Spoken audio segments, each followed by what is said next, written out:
Hello नमस्कार दोस्तों, good evening, सत श्री अकाल। मैं डीके सर आपका फिर से स्वागत करता हूं डीके सर क्लासेस में। हम आपके लिए सेकंड वीडियो लेके आए हैं, ठीक है।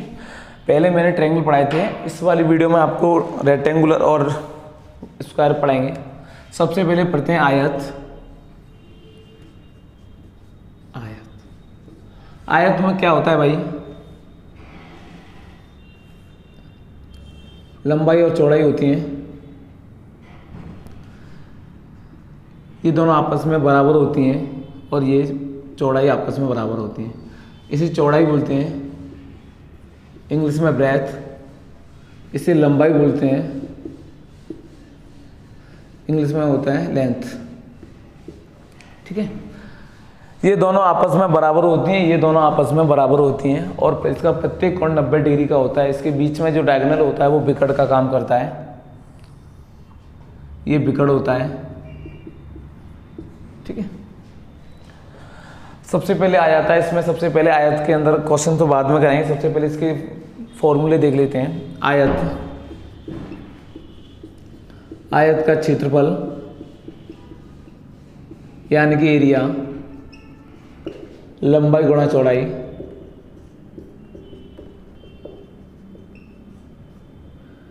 Question length into breadth. आयत का परिमाप, पेरीमीटर। मैंने काफ़ी बार तुम्हें बताया है, कभी भी लंबाई चौड़ाई दी है तुम्हारे पास, क्षेत्रफल पूछे तो लंबाई गुणा चौड़ाई कर दो तो एरिया निकल आता है। कोई भी फर्श हो उसका एरिया निकालना है, कितनी भी चौड़ाई का रेक्टेंगुलर आकार का एरिया कभी भी निकालना है तो लंबाई गुणा चौड़ाई कर दो, आपका क्षेत्रफल निकल आएगा। फिर मैंने आपको काफ़ी बार बता दिया है, चाहे कोई सा भी त्रिभुज हो, चाहे रेक्टेंगुलर हो, चाहे तुम्हारा स्क्वायर हो, कभी भी किसी भी चीज़ का परिमाप पूछे तो मैं कुछ नहीं करना है, सभी साइडों का योगी परिमाप होता है। आप सभी साइड की बात करेंगे तो इसमें लंबाई है, ये भी तो लंबाई है, ये चौड़ाई है तो ये भी चौड़ाई है। तो लंबाई यहाँ से स्टार्ट करें, लंबाई प्लस चौड़ाई प्लस लंबाई और प्लस चौड़ाई, मतलब सभी भुजाओं का योगी परिमाप कहलाता है। तो यहाँ पे देखा जाए 2l प्लस के 2b, 2 कॉमन ले लेंगे तो l प्लस के b हो जाएगा यहाँ पे परिमाप। समझ में आ रहा है? परिमाप के लिए कभी तुम्हें कोई सा भी फॉर्मूला याद नहीं करना है, सभी साइड का सम ही तुम्हारा परिमाप कहलाता है। तो ये लंबाई है, ये चौड़ाई है, ये लंबाई है, ये चौड़ाई, सभी भुजाओं को, चारों भुजाओं को जोड़ दो, यहाँ पर परिमाप निकल आएगा। फिर आता है तुम्हारा विकर्ण, आयत का विकर्ण डायगोनल।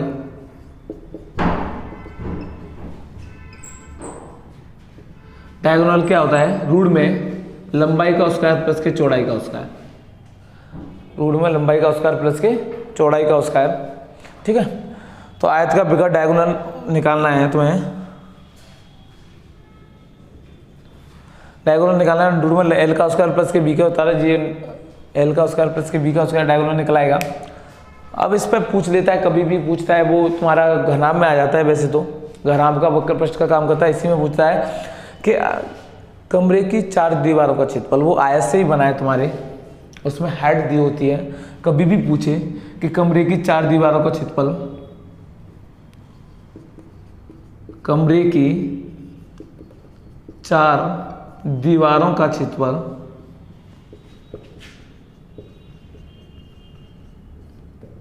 टू कोष्टक में लंबाई प्लस के चौड़ाई मल्टीप्लाई h। आगे के लिए ये मोस्ट इंपोर्टेंट है क्वेश्चन। बाकी तुम्हें लंबाई चौड़ाई क्षेत्रफल पर पूछेगा तो आयत का क्षेत्रफल होगा लंबाई गुणा चौड़ाई, तो l इंटू बी। आयत का परिमाप पूछे तो 2l प्लस बी। आयत का विकर्ण पूछे अंडरूट में l का स्क्वायर प्लस के b का स्क्वायर। और कमरे की 4 दीवारों का कभी भी क्षेत्रफल पूछे, अगर बोल दे कि आयत का परिमाप इतना है और क्षेत्रफल इतना है, तो उस कमरे की 4 दीवारों का क्षेत्रफल बताइए। तो तुम्हें क्या करना है, क्षेत्र आयत के परिमाप में h का मल्टीप्लाई कर देना है, ठीक है। और आगे देखते हैं। तो अभी मैंने पढ़ाया था कि आयत का क्षेत्रफल, कभी भी आयत का क्षेत्रफल पूछे तो लंबाई गुणा चौड़ाई आयत का क्षेत्रफल, आयत का परिमाप पूछे तो 2 कोष्टक में l प्लस बी, आयत का विकर्ण पूछे तो अंडरूट में लंबाई का स्क्वायर प्लस के चौड़ाई का स्क्वायर। ये तुम्हारे दिमाग में बिल्कुल अच्छी तरीके से बैठ जानी चाहिए। मैं बार बार कभी पूछूंगा तो एकदम सीधा, मैं क्षेत्रफल पूछूं तो लंबाई गुणा चौड़ाई दिमाग में चलना चाहिए। परिमाप पूछूं तो 2 कोष्टक में l प्लस के बी, ये दिमाग में तुरंत आना चाहिए कल, ठीक है। फिर इस पर क्वेश्चन देखो, नॉर्मली एक क्वेश्चन बोल लेता हूँ कि एक आयत की लंबाई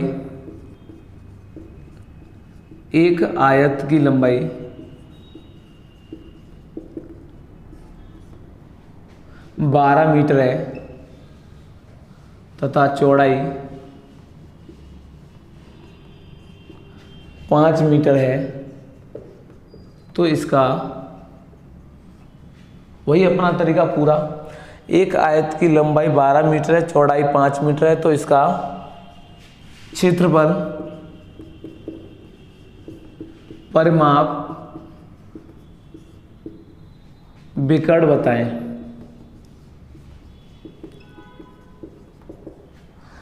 क्षेत्रफल परिमाप विकर्ण बताएं।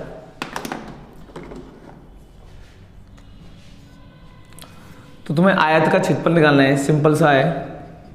आयत का क्षेत्रफल लंबाई गुणा चौड़ाई 12 गुणा 5, 12 पंजे 60 मीटर स्क्वायर, वर्ग मीटर में लिखेंगे या फिर मीटर स्क्वायर करेंगे। क्षेत्रफल की बात आती है तो सिर्फ लंबाई गुणा चौड़ाई करनी है। अब विकर्ण के डायगोनल की बात करते हैं, वही विकर्ण की बात करें डायगोनल, रूट में l का स्क्वायर 12 का स्क्वायर प्लस के 5 का स्क्वायर 144 प्लस के 25 169 होता है, ये होता है 13 मीटर। समझ में आ रहा है कि नहीं आ रहा है भाई? बहुत बेसिक क्वेश्चन है, बहुत बेसिक है, ये दिमाग में बैठा लो। कभी क्वेश्चन ये सिर्फ फॉर्मूला लर्न कराने के लिए होते हैं, ऐसे क्वेश्चन हमें आने चाहिए सारे के सारे। अब बात करते हैं हम परिमाप की, पेरीमीटर की। देखो 2 कोष्टक में l प्लस के b, 2 कोष्टक में 12 प्लस के 5, 2 गुणा 17 34 मीटर। ठीक है, ये तुम्हारा क्लियर होता है। नेक्स्ट क्वेश्चन देखेंगे, एक बार फिर देख लो कि एक आयत की लंबाई 12 मीटर है, चौड़ाई 5 मीटर है और इसका क्षेत्रफल परिमाप विकर्ण बताएं। तो आयत का क्षेत्रफल होता है लंबाई गुणा चौड़ाई, तो 12 गुणा 5 60 वर्ग मीटर स्क्वायर। विकर्ण की बात करें 12 का स्क्वायर प्लस 5 का स्क्वायर, तो 169 होता है 13 मीटर। ठीक है, बात करते हैं हम परिमाप की। तो 2l प्लस b, 2 कोष्टक में 12 प्लस 5, 2 गुणा मल्टीप्लाई 17 दूनी 34 मीटर में हो जाएगा। ठीक है, अब नेक्स्ट क्वेश्चन देखेंगे।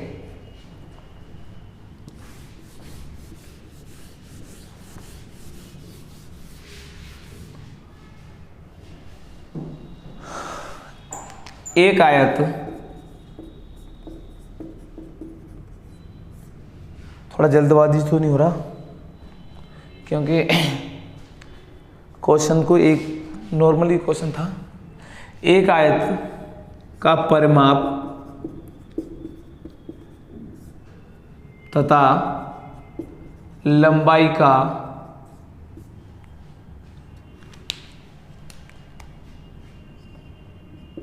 अनुपात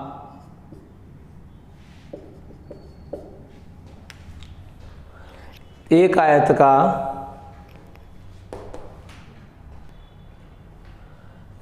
का परिमाप तथा लंबाई का अनुपात 5 अनुपात, परिमाप तथा लंबाई का तो 18:5 है, तो उसकी लंबाई और चौड़ाई का अनुपात बताएं।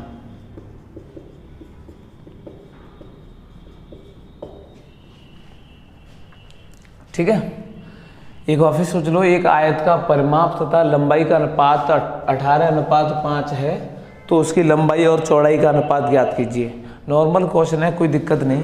अब आप मैंने बताया है तो पेरीमीटर और लेंथ का रेशियो दिया है 18:5 सॉरी। अब तुम्हें पता है कि परिमाप का फॉर्मूला निकालेंगे, परिमाप अलग से निकालेंगे तो 18x निकलेगा और लेंथ निकालेंगे 5x निकलेगा।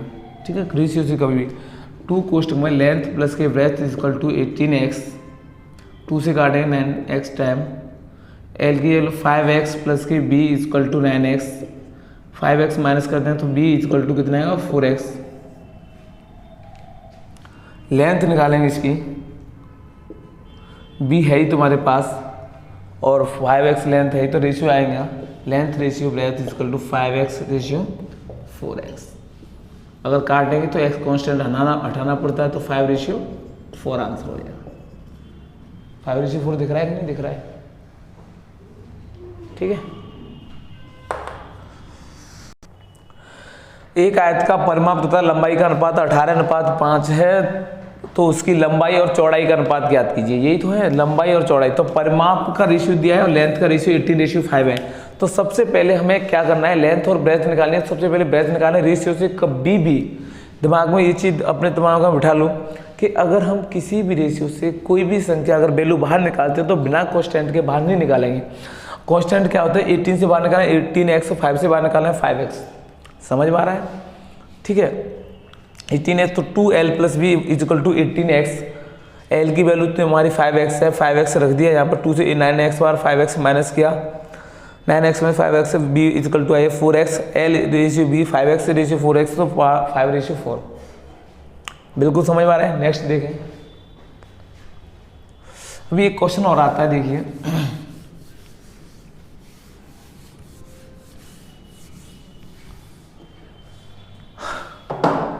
देखिए एक क्वेश्चन आता है कि एक आयत की लंबाई, एक आयत की लंबाई और चौड़ाई का अनुपात,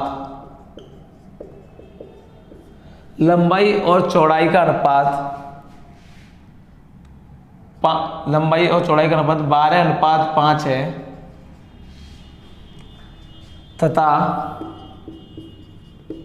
इसके बिकड़ की लंबाई, बिकड़ की माप 26 मीटर है, तो इसका क्षेत्रफल बताइए।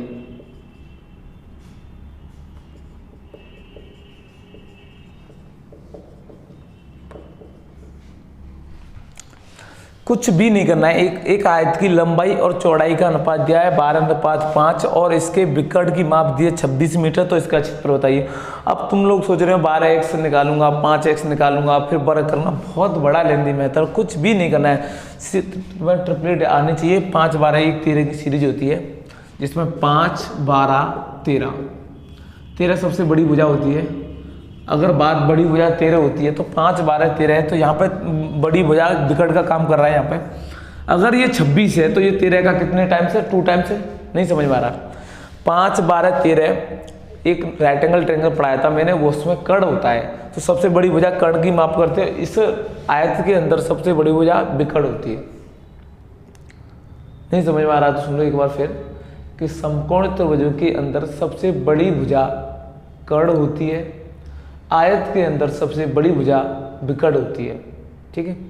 और बड़ी भुजा का मान होता है, जो दोनों छोटी भुजा होती हैं, आधार और लंब के वर्ग के योग के बराबर होता है रूल में। ठीक है। अगर इन दोनों के वर्ग के योग का रूल निकालेंगे तब ये बड़ी बात निकलती है। तो तुम्हें पता है कि 5, 12, 13 की एक सीरीज होती है।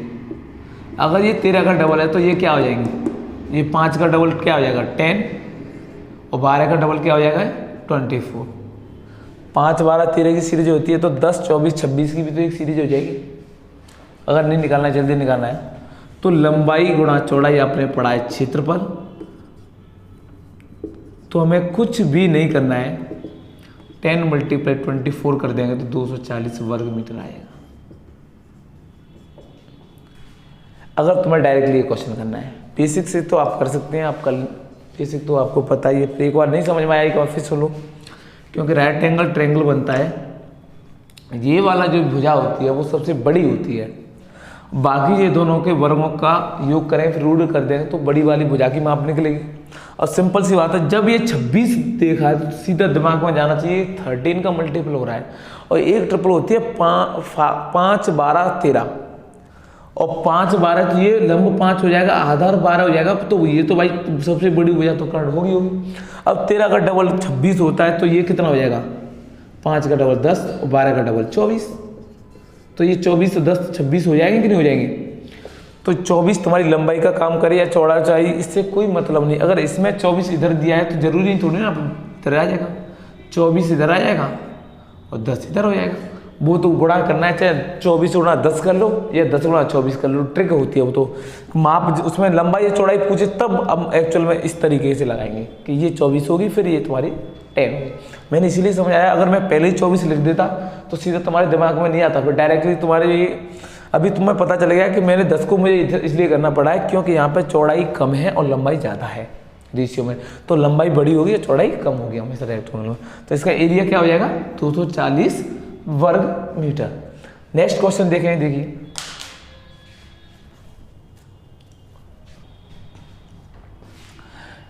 तो एक नया क्वेश्चन है, बहुत अच्छा क्वेश्चन है, काफ़ी बार एग्जाम आया हुआ है, हर एग्जाम में पूछता है। जितना टफ बनाएगा वो इसी क्वेश्चन को अधिक से अधिक ज़्यादा टफ बनाता है। एक और क्वेश्चन सुन लो कि एक आयताकार मैदान की भूमि को इस्तेमाल लायक बनाने के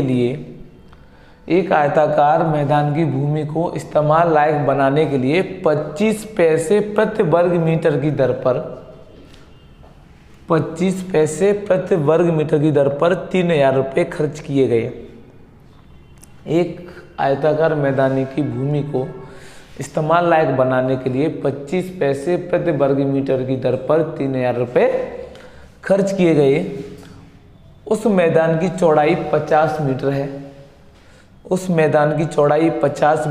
यदि उस मैदान की लंबाई 20 मीटर बढ़ा दी जाए तो प्रति वर्ग मीटर की दर पर कुल कितने रुपए खर्च होंगे। काफ़ी बार ये एग्जाम में पूछा गया है कि अगर उस मैदान की लंबाई को बढ़ा रहा है, पहले हमें ये नहीं पता है कि उसकी लेंथ कितनी है, उसकी 20 मीटर लंबाई बढ़ा दी जाए तो अब जो टोटल खर्च होगा वो कितना होगा, एक्सपेंडिचर पूछा उसने। तो देखो मैं तुम्हें बेसिक से नहीं कराऊंगा कि लेंथ निकालूंगा फिर ये करूंगा, इतना बड़ा किसके पास टाइम है। सिंपल सा, बहुत जल्दी सीखिए उसे। एक आयत है ये, इसकी लंबाई मुझे पता नहीं, चौड़ाई मुझे पता है कि 50 मीटर है इसकी, और जो खर्चा इस पर है वो 3000 रुपये किया गया है। जो पहले खर्च किया है वो कितना किया है, 3000 रुपये किया है। अब क्या करें, इसकी लंबाई बढ़ा दी जाए कितनी, 20 मीटर। अब भाई 20 मीटर ये बढ़ा दी जाए, 20 मीटर यही तो बढ़ा रहा है, बाकी तो ये तो 50 की 50 मीटर ही रहेगा। तो तुम्हें डायरेक्टली क्षेत्रफल निकालना, डायरेक्टली रुपए निकालना, तो देखो बढ़ा हुआ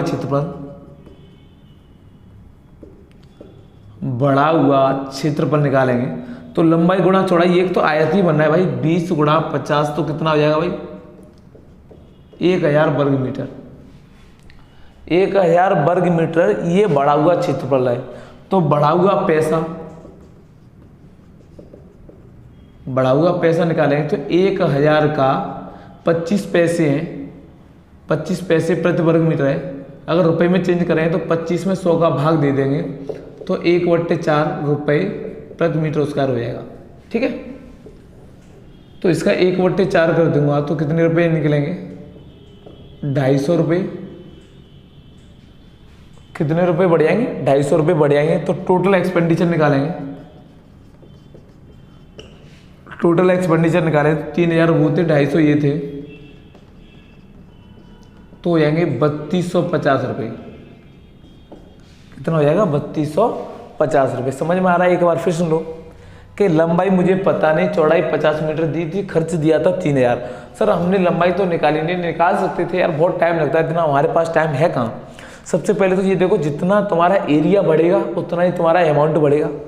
अब एरिया तो तुम्हारे पास ब्रेथ ऑलरेडी है 50 मीटर की, लंबाई 20 मीटर है, तो 20 गुणा 50 कर दूंगा तो 1000 मीटर स्क्वायर वो क्षेत्रफल हो जाएगा।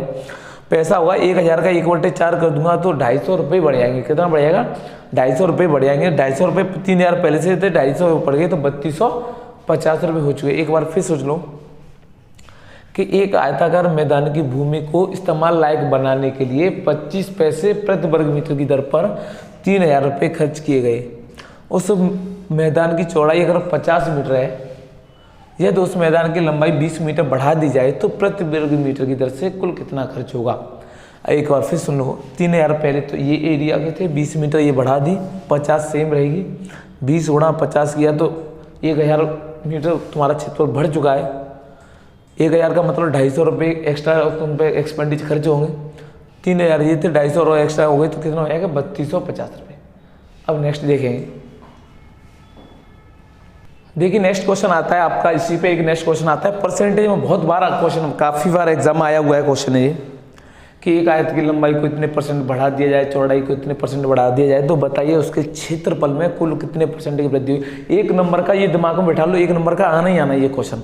एक नंबर का इसलिए आएगा क्योंकि टेट में देख लो, कोई सा भी एग्जाम हो, ऐसा ही हो, ये प्लस का हो, किसी में भी आए, परसेंटेज और एरिया दोनों को मिलाकर क्वेश्चन दे देता है।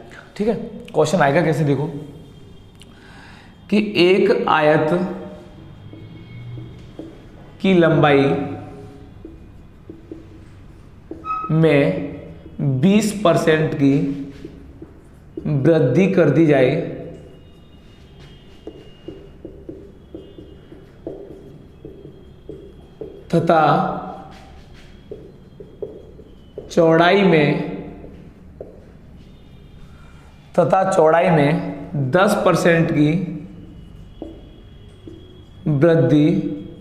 की वृद्धि कर दी जाए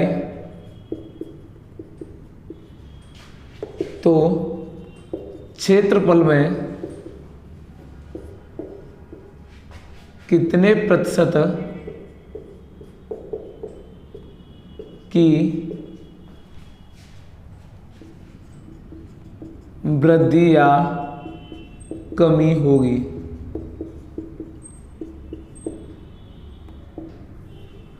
ठीक है, काफी बार ये एग्जाम में काफी बार पूछ लिया गया है कि एक आयत की लंबाई में 20% की वृद्धि कर दी जाए तथा चौड़ाई में 10% की वृद्धि कर दी जाए तो क्षेत्रफल में कितने परसेंट की वृद्धि या कमी होगी। ये एक बार नहीं, काफी बार एग्जाम में दिमाग में बैठा लो, ये क्वेश्चन पूछेगा ही पूछेगा। जरूरी नहीं है कि ये वृद्धि दोनों में वृद्धि करे, दोनों में कमी पूछ कर सकता है, एक में वृद्धि एक में कमी बोल सकता है। तो तुम्हें डायरेक्टली एक तरीका बता देता हूँ, कभी नहीं भूलोगे। हमारा तरीका सिर्फ ये है कि 100 मानो, डायरेक्ट 100 से कंपेयरिंग करवाओ, तो तुम्हें ना तो एल मानना पड़ेगा, ना बी मानना पड़ेगा, ना कुछ भी नहीं मानना पड़ेगा। ठीक है, तो 100 माना, पहले 20% की वृद्धि है तो 120/100 वृद्धि है तो 100 में जोड़कर लिखूंगा, अगर कमी होती तो 80/100 लिखता। ठीक है, मल्टीप्लाई। दूसरा कितने परसेंट की कमी है भाई, 10% की वृद्धि है, सॉरी, तो 110/100 लिखूंगा। 2 जीरो से 2 जीरो कट गया, 2 जीरो से 2 जीरो कट गया, 11 दूनी 22 और 11 का 11 2 13 132 हो गया। एक बार फिर सुनो, 100 एरिया था, पहले 20% की वृद्धि 120/100, फिर 10% की वृद्धि 110/100, 2 जीरो से 2 जीरो कट गया, 2 जीरो से 2 जीरो, 11 गुणा 12 होता है 132। अब 100 एरिया था, 132 हो चुका है, तो तुम्हारा कितने परसेंट बढ़ गया, 32% बढ़ गया। कितने परसेंट बढ़ गया, ये दिमाग में बिठा लो, एक नंबर का आना ही आना ये क्वेश्चन कि एक आयत की लंबाई में 20% की वृद्धि की गई और चौड़ाई में 10% की वृद्धि कर दी जाए तो क्षेत्रफल में, तो उसके एरिया में उसकी लेंथ को 20% इंक्रीज किया गया है, ब्रेथ को 10% इंक्रीज किया है, तो उसके एरिया में टोटल कितने परसेंट इंक्रीज या डिक्रीज हुआ है। ठीक है, तो 100 मैंने माना, 20 की वृद्धि तो 120/100, 10 की वृद्धि तो 110/100 बराबर निकालें। 2 जीरो से 2 जीरो कट दिया, 2 जीरो से 2 जीरो कट हो गए तो 132। 100 था 132 हो गया, तो कितने परसेंट की वृद्धि होगी, 32% की। ठीक है, समझ में आ रहा होगा, अच्छे से आ रहा है। तो थोड़ा सा नेक्स्ट क्वेश्चन और घुमाते हैं, एक सेकंड रुकिए दोस्त, अगर जरूरी नहीं हमेशा ऐसे ही पूछे। देखिए क्वेश्चन कहाँ पे, और यहाँ पे बोल देगा कि 40% की वृद्धि की गई और यहाँ पे बोल देगा कि 40% की कमी कर दिया है। तो इसकी वृद्धि या कमी कितने परसेंट, बहुत अच्छा क्वेश्चन है। अब दिमाग में चल रहा होगा सर 40% की वृद्धि की गई है, 40% की कमी, तो इससे तो कुछ होने वाला नहीं है, ये तो नॉर्मली ये तो सेम ही क्वेश्चन है, इसमें क्या वो चेंज आएगा।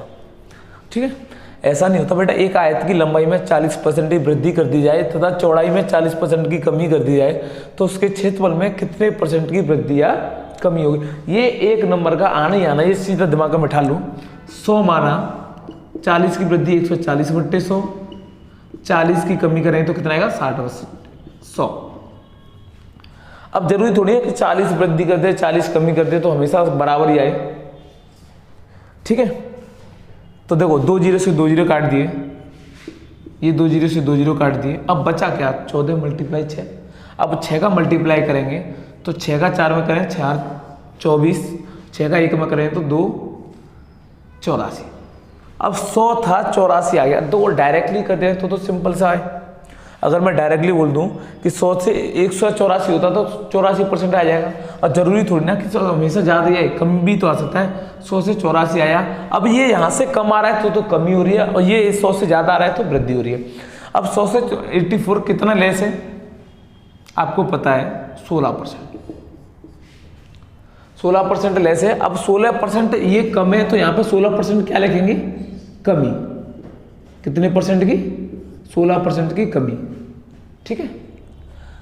अब इसी में ठीक है, बाकी क्वेश्चन हम तुमको कराएंगे नेक्स्ट वीडियो में।